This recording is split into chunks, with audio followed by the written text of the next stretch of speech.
Are you having a hard time figuring out what to get Dad for Father's Day? You should check out Row 1 Brand's Vintage Pictorum Gallery. They have America's best sports art.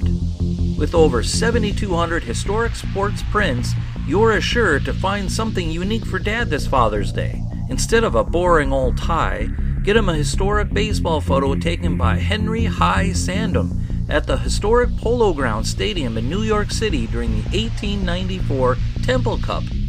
Or, if he's an NFL buff, check out the 1963 vintage NFL poster. These are so good looking that you'll be amazed how they turn out. Shop now at sportshistorynetwork.com/row1 and save 15% off your order.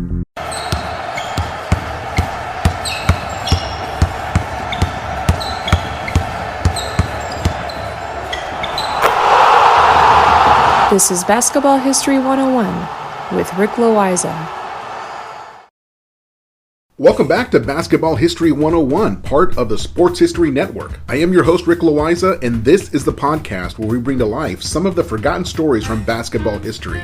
And today, we are going to share the story about a very obscure college player by the name of Clarence Bevo Francis. He only played 2 years of college basketball and then disappeared. But in those 2 years, he made himself into a legend.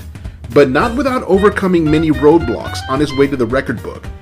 It seemed like he could just not catch a break. Something was always being thrown in his way.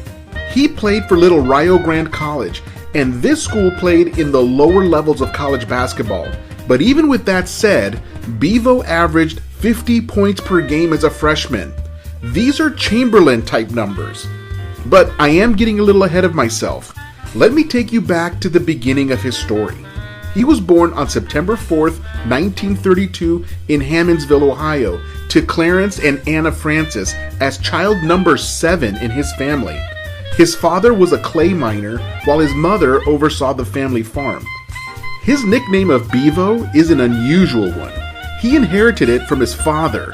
His father was known in town for being very fond of a non-alcoholic beer called Bevo. He drank it so much that everyone just started calling him Bevo. That nickname also fell to young Clarence, as he was known as Little Bev, and then just Bevo as he got older. When he was young, he had to miss 2 full years of school due to anemia. This was roadblock number 1, as he was not able to play youth sports until his health got better. But he did grow quite tall during that time. When it was time to return to school, he joined school at the same grade where he left off 2 years earlier. This meant that he was 2 years older than everyone else in his class because of his 2-year absence. But despite the anemia, he was always a very good athlete, and he loved basketball. He had a reputation for being a sharpshooter. His jump shot was as smooth as Ray Allen's.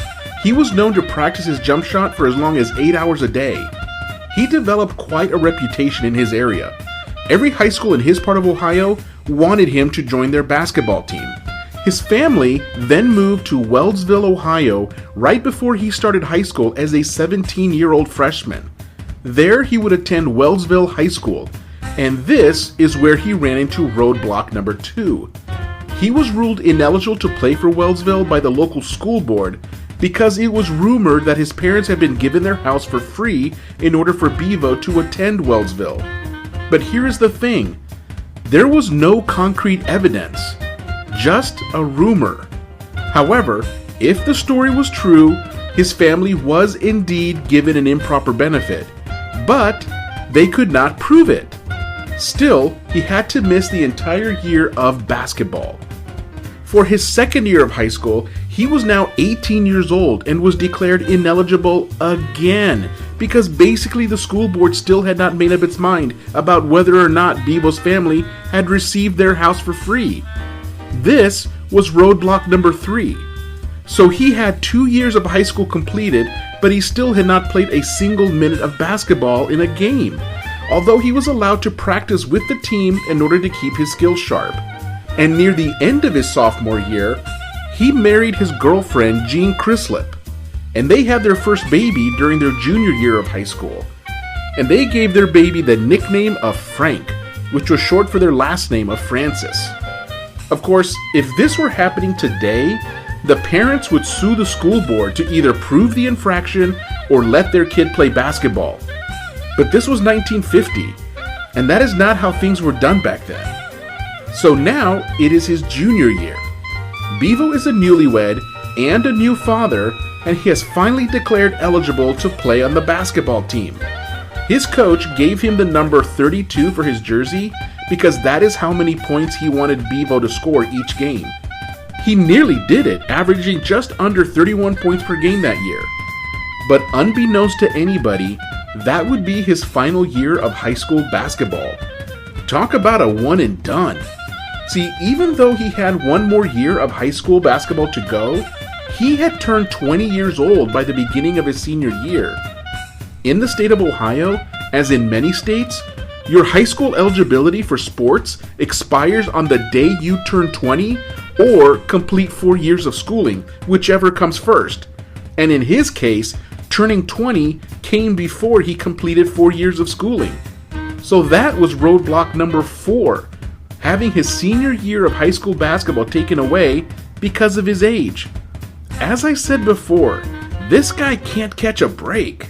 Like in my case, I completed 4 years of high school and 4 years of playing for the football team while I was still 17 years old. That is when my eligibility expired. But of course, my story is very different from Bevo's.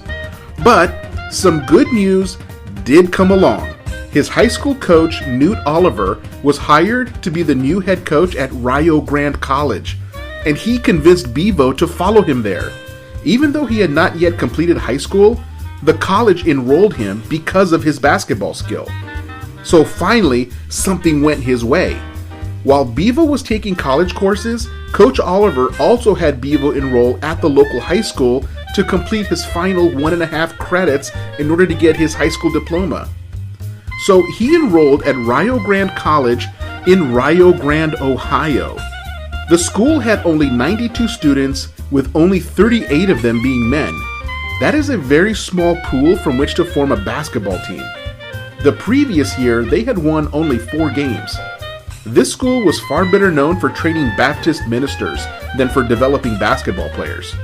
Since they were a tiny college located in the middle of a farming community, their home gym was affectionately known as the Hog Pen.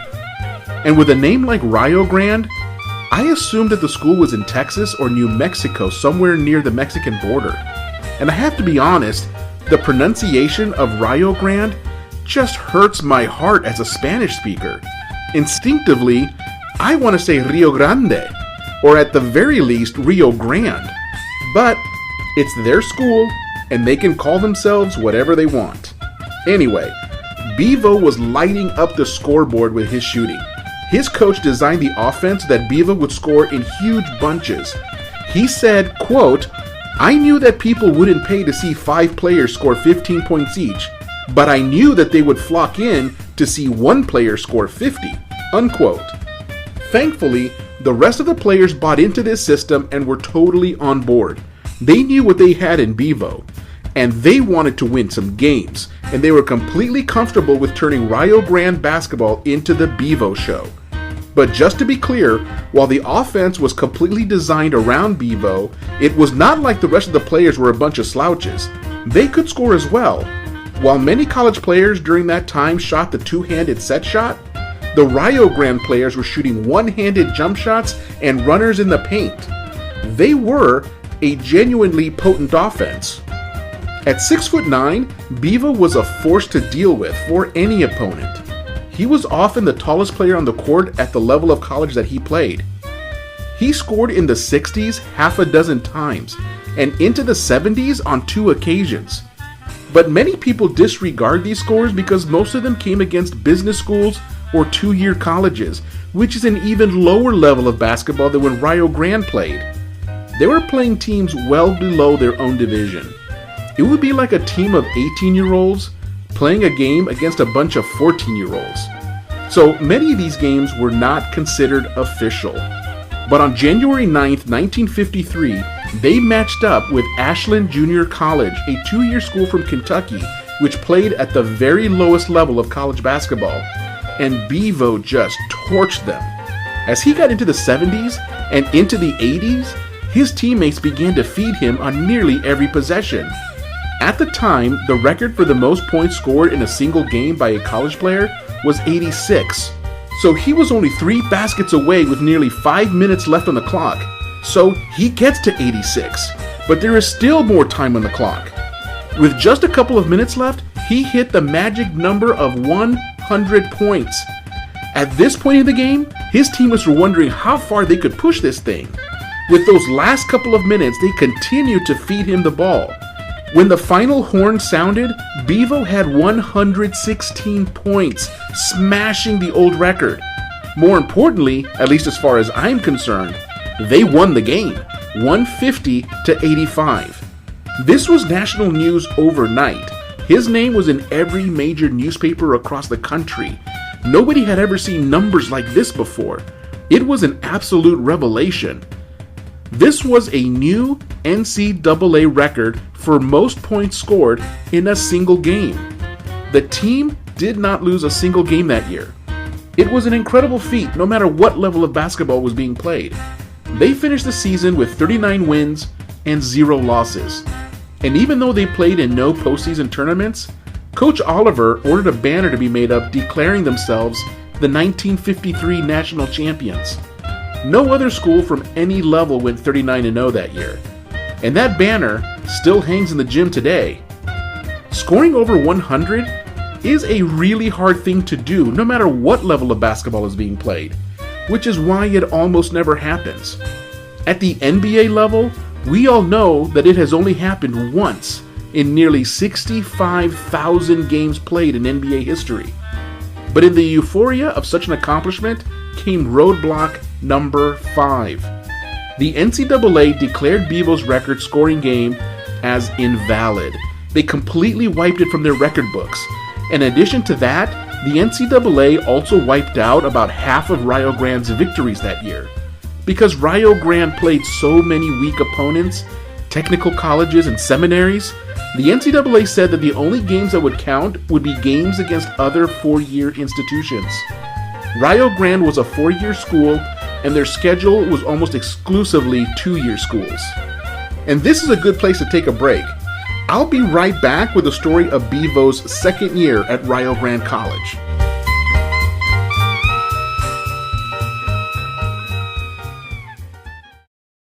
This podcast is part of the Sports History Network, your headquarters for the yesteryear of your favorite sport. You can learn more at sportshistorynetwork.com. Welcome back to the show, and let us get on with Bevo's second year at Rio Grande College. That year, Coach Oliver decided to play more competitive schedule to keep the NCAA off their back. They played teams like Villanova University, Providence, Wake Forest, Butler University, and Arizona State. This gave them more credibility since now they were playing some schools that were above their level. They even beat Villanova in Philadelphia, and they beat Providence in a game played in the Boston Garden. So they proved that they were a truly competitive team. That second season at Rio Grande, Bevo averaged 47 points per game. Then they had a game against Hillsdale College. Hillsdale was a 4-year school from Michigan. Any records broken against them would stand up to NCAA scrutiny. So with that as the context, Bevo scored 113 points. Again, he went over the 100-point mark. Granted, Hillsdale is one of those weaker opponents. Hillsdale is a small Christian college in Michigan who puts their focus on preparing leaders in ministry and business, not developing basketball players. But still, to break 100 points for the second time put his name back into the newspapers. And this time, the NCAA officially recognized the game and Bevo's record. Rio Grande was sitting pretty looking at 2 more years of Bevo. They were selling out their games and reporters were showing up in droves to report on them. Now let me put some context around all of these accomplishments. Rio Grande College was on very shaky financial ground. With only 92 students, they were having trouble keeping the school operational and were probably going to have to close their doors. But Bevo changed all that. The ticket sales from their basketball games were keeping the school afloat financially, and they were able to dig out of some debt. 2 more years of Bevo, and they will be in a very solid shape financially. It is amazing what just one athlete can do for a school. But here comes roadblock number 6. But this one was Bevo's own doing. Even though he had 2 more years of basketball eligibility left at Rio Grande, Bevo was suspended from school for missing too many classes and too many of his exams. And do not forget that he was already married, and at this point he had 2 kids to support. Providing for his family was more important than basketball, so he decided to just leave school altogether and go get a job. Coach Oliver also left the school at the same time, and Rio Grande would fall back into basketball obscurity. But the 39 victories that they secured during Bevo's first year is still a college record for most victories in a single season, officially or unofficially. After leaving Rio Grande, Bevo decided to sign a contract with a barnstorming team called the Boston Whirlwinds. The Whirlwinds were one of those teams that traveled with the Harlem Globetrotters. So rather than continue to score the way he did in college, he was rendered to playing pretend defense while the Globetrotters went into their comedy routines for easy baskets. He described it as playing 2 quarters of basketball and 2 quarters of being a clown. And he did this for 2 years. In 1956, he was finally eligible to be drafted by the NBA. And he was drafted by the Philadelphia Warriors. He was offered a contract of $10,000 per year. Now that would be just under $100,000 a year in 2021. But he turned it down. According to his wife, Bevo was just a small town guy who loved small town life. His favorite pastimes were hunting and fishing. And there is not a lot of that in Philadelphia. The idea of living in a big city like that was simply not for him. He played a few more years in the Eastern League to little fanfare, and then went to work for a steel mill back in Ohio. He loaded trucks for nearly 20 years until his retirement. But it was still enough for him to be enshrined into the Ohio Sports Hall of Fame, and his old number 32 jersey still hangs in the rafters at Rio Grande College, now known as the University of Rio Grande, with over 2,000 students. Had it not been for Bevo and his 2 years of basketball, Rio Grande would not exist today. He kept them afloat financially at the most crucial moment in the school's history. Today, the school hosts an annual basketball tournament called the Bevo Francis Tournament, in honor of the best player who ever put on a Rio Grande uniform. Bevo passed away of cancer on June 3rd, 2015 at the age of 82. And in honor of his legendary 2 years of college basketball, an award was created called the Bevo Francis Award. It has been given annually since 2015 to the best basketball player in the country outside of the NCAA Division I. It's a very fitting award to honor those great players who come from small schools. That's it for today. I love doing these kinds of stories on players that for the most part have been long forgotten. Keeping their memories alive is a big part of why we do this show. But join us next time as we share the story of the real-life Hoosiers. I'm going to share the story of the Little Milan High School who won the Indiana State Championship in 1954 and were the inspiration for one of the best basketball movies in history, Hoosiers. That's next time on Basketball History 101, part of the Sports History Network, the headquarters of Sports Yesteryear. Go to sportshistorynetwork.com to find out more about this and other sports history podcasts. If you like what you hear, please hit that subscribe button wherever you get your podcasts. Also, go ahead and give us a rating and a review, and that will help others to find this podcast more easily. And check out our page on Facebook. It's called Basketball History 101 Podcast. There you will find shorter historical posts as well as comments and discussion starters on today's game. I'll also announce there when new episodes come out. I want to thank my producer and editor, Jacob Loayza. Join us each week as we continue to mine the history of basketball for more great stories from the past. Take care, and see you soon.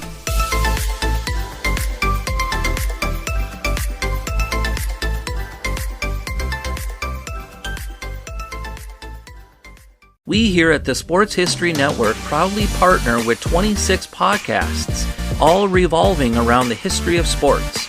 But did you know that many of our hosts were sports history authors way before they started their shows? It's true. We've got Joe Ziemba, host of When Football Was Football, Joe Zagurski, host of Pro Football in the 1970s, Mark Morthier, host of Yesterday Sports, Tommy Phillips, host of Lombardi Memories, and Scott Adamson, co-host of From the 55-Yard Line. All these authors have many books for you to choose from.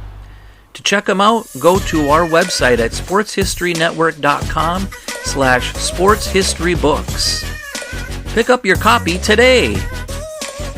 Soundtrack provided by Kevin MacLeod of filmmusic.io.